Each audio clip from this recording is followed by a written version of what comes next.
Guys, I'm at the car, so I heard an EAS alarm. Requested activation of the emergency alert system for an amber alert for routine race. The victim was taken from Napa, ID at May 18, 2023, 10:54 a.m.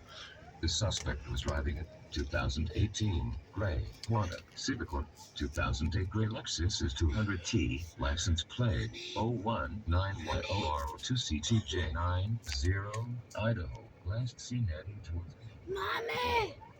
the suspect has been identified for doubtful case. Suspect is described at 5 feet 9 inches with average. That's right. Wearing white An amber alert. The victim is 2 years old and last seen wearing a white t-shirt with a hooded sweatshirt.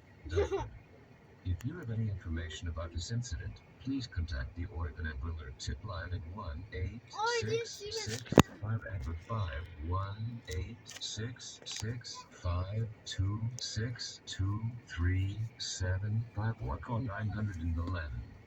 This has been an activation of the Oregon Emergency Alert System.